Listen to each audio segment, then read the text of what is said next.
दोस्तों, इंग्लैंड से शुरू हुआ क्रिकेट मैच वैसे तो दुनिया के बड़े इकोनॉमी जैसे अमेरिका, चीन और जापान में बहुत फेमस तो नहीं है, लेकिन भारत और इसके पड़ोसी देशों में इसका जबरदस्त क्रेज है। क्रिकेट हमारे दिलों में बसता है और हमारी इसी कमजोरी का फायदा उठाते हैं बीसीसीआई और आईपीएल फ्रेंचाइजी ओनर्स, जिसमें शाहरुख खान, प्रीति जिंटा और टीना अंबानी जैसी मशहूर हस्तियां भी शामिल हैं। आज सब कुछ कॉमर्शलाइज्ड है। आजकल हमारे इमोशंस, हॉबीज, पर्सनल इंफॉर्मेशन सब कुछ बिकते हैं। और हैरानी की बात है कि आज के इस फास्ट इंटरनेट की दुनिया में खाली स्टेडियम में भी आईपीएल मैच करा के करोड़ों रुपए छाप लिए जाते हैं। दुनिया की सबसे अमीर क्रिकेट बोर्ड बीसीसीआई आईपीएल के ब्रांड वैल्यू को अगले कुछ सालों में 50,000 करोड़ से 1 लाख करोड़ करने का भी सपना देख रही है। दोस्तों, कहां से आता है इतना पैसा और कुछ टीम्स लगातार मैच हार कर भी तगड़ी कमाई कैसे कर लेती हैं? इन सारे सवालों के जवाब हम आज की इस वीडियो में जानेंगे और ये भी समझने की कोशिश करेंगे कि आखिर किस वजह से आज इंडिया के भरोसे का प्रतीक टाटा ब्रांड आईपीएल के साथ जुड़ा। तो चलिए इस इंटरेस्टिंग वीडियो को शुरू करते हैं। दोस्तों, आईपीएल से पहले क्रिकेट के दोनों फॉर्मेट्स यानी टेस्ट क्रिकेट और वनडे में धीरे धीरे लोगों की दिलचस्पी कम होने से बीसीसीआई परेशान था और कुछ नया करने के लिए उसने रोमांच का एक छोटा पैकेट 2020 बॉलीवुड और चीयरलीडर्स के कॉकटेल के साथ सन 2008 में लॉन्च किया और देखते ही देखते बीसीसीआई के इनकम का मुख्य जरिया बन गया। असल में आईपीएल सिर्फ एक क्रिकेट मैच नहीं बल्कि एक एडवर्टीजमेंट प्लेटफॉर्म है जो बहुत बड़े पैमाने पर करोड़ों लोगों तक विज्ञापन पहुंचाने का काम करती है। आईपीएल से अर्निंग को समझने के लिए बीसीसीआई के बिजनेस मॉडल को समझना जरूरी है।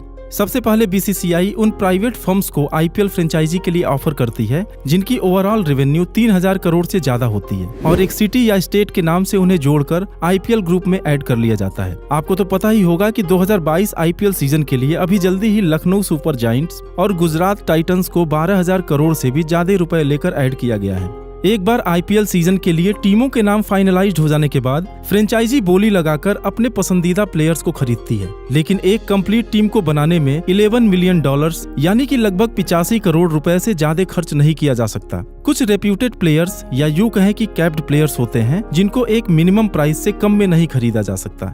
इस कैटेगरी में विराट कोहली और रोहित शर्मा जैसे नेशनल प्लेयर्स होते हैं और इसके अलावा दूसरी कैटेगरी इंटरनेशनल प्लेयर्स की होती है। आखिर में होते हैं कुछ लो प्रोफाइल प्लेयर्स या फिर यूं कहें कि अंडर एस्टिमेटेड प्लेयर्स जिन पर कंपनियां भरोसा करके अच्छे रेट में खरीदती है और उन्हें भी परफॉर्म करने का एक बेहतरीन प्लेटफॉर्म मिल जाता है। दरअसल हार्दिक पांड्या जैसा ऑलराउंडर भी 2015 के आईपीएल में ही सबकी नजरों में आए जब उन्होंने मुंबई इंडियंस से खेलते हुए कोलकाता नाइट राइडर्स के खिलाफ 31 बालों पे नाबाद 61 रन बनाए थे। सन 2022 के आईपीएल सीजन के लिए ईशान किशन को मुंबई इंडियंस ने 15 करोड़ 25 लाख रुपए के हाईएस्ट प्राइस पर खरीदा है, जबकि अगर इंटरनेशनल प्लेयर्स की बात की जाए तो इंग्लिश क्रिकेटर लियाम लिविंगस्टोन को पंजाब किंग्स ने 11 करोड़ 50 लाख में खरीदा है। माना जाता है कि एक टीम के ऊपर एक आईपीएल सीजन में लगभग 200 करोड़ रुपए का खर्च आता है और आईपीएल जीतने वाली टीम को 20 करोड़ और रनर अप को 12.5 करोड़ रुपए मिलते हैं।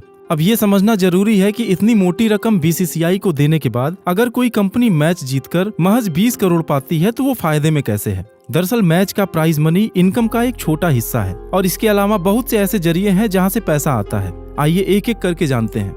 इनकम का सबसे बड़ा जरिया है आईपीएल ब्रॉडकास्टिंग और स्ट्रीमिंग का मीडिया राइट सेल करना, जो कि साल दर साल बढ़ता जा रहा है। आईपीएल की शुरुआत में सोनी ने 2008 से 2017 तक 10 साल के ब्रॉडकास्टिंग राइट्स लगभग 8,000 करोड़ में खरीदे थे और इसी ब्रॉडकास्टिंग राइट्स को अगले सिर्फ 5 सालों के लिए स्टार ने 4 गुने प्राइस लगभग 16,000 करोड़ में खरीद लिया। इसके अलावा ब्रॉडकास्टर्स को पूरी दुनिया में लाइव मैच दिखाने के लिए भी ग्लोबल ब्रॉडकास्टिंग राइट्स परचेज करना पड़ता है, जिसकी लागत लगभग $1 बिलियन यानी कि 7,500 करोड़ है। ब्रॉडकास्टर्स मैच के बीच में एडवर्टीजमेंट दिखाकर अच्छे प्रॉफिट के साथ अपनी इन्वेस्ट की हुई रकम को वसूल लेते हैं। आपकी जानकारी के लिए बता दूं कि 10 सेकंड्स के एड स्लॉट के लिए स्टार इंडिया लगभग 6 लाख पर सेकंड चार्ज करती है और मजेदार बात यह भी है कि इस एड रेवेन्यू का भी कुछ हिस्सा मैच खेल रही टीमों और आईपीएल को जाता है, इसलिए हर टीम ज्यादा से ज्यादा मैच खेलना चाहती है।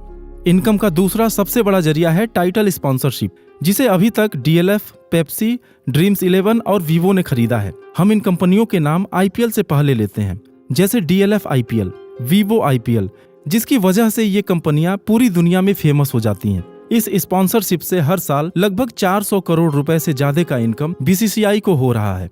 दरअसल 2022 का भी टाइटल स्पॉन्सर चाइना की मोबाइल कंपनी वीवो ही थी, लेकिन गलवान की घटना के बाद भारत चीन रिलेशंस में आई दरार की वजह से यह कॉन्ट्रैक्ट कैंसिल कर दिया गया और पहली बार इंडिया की सबसे रेप्यूटेड कंपनी और हमारे भरोसे की प्रतीक टाटा ग्रुप को अगले 2 सालों के लिए आईपीएल का टाइटल स्पॉन्सर बना दिया गया। दोस्तों, टाटा ग्रुप डिजिटल मार्केटिंग की दुनिया में कहीं न कहीं रिलायंस, अमेजॉन और फ्लिपकार्ट जैसी कंपनियों से पीछे छूट रही थी। अपनी इसी कमी को दूर करने के लिए पहले टाटा ने अलग अलग फील्ड्स की लीडिंग कंपनियों को एक्वायर किया और अब एक super app Tata Neu launch किया है, जिसके जरिए एक ही प्लेटफॉर्म से online grocery BigBasket, online pharmacy 1mg, e commerce Tata Cliq, consumer electronics Croma और फैशन रिटेल वेस्ट साइड जैसी और कई सर्विसेज को एक्सेस कर पाएंगे। और टाटा को अपने इस ऐप के प्रमोशन के लिए आईपीएल से बेहतर प्लेटफॉर्म नहीं मिल सकता था। दोस्तों, आइए वापस लौटते हैं अपने उसी सवाल पर कि आईपीएल में पैसा आता कहां से है। जैसा कि मैंने पहले बताया कि इसका सबसे बड़ा जरिया है मीडिया ब्रॉडकास्टिंग राइट सेल करना और टाइटल स्पॉन्सरशिप। इसके अलावा हर टीम का भी एक स्पॉन्सर होता है,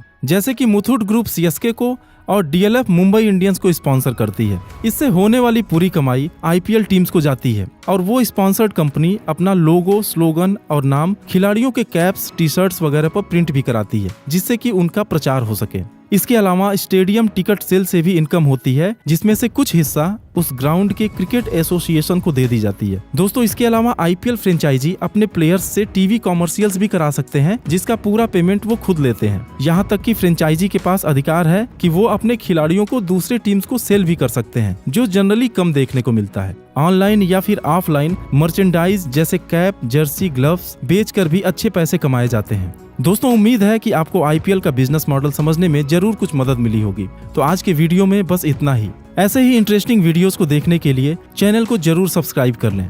आपका बहुमूल्य समय देने के लिए धन्यवाद।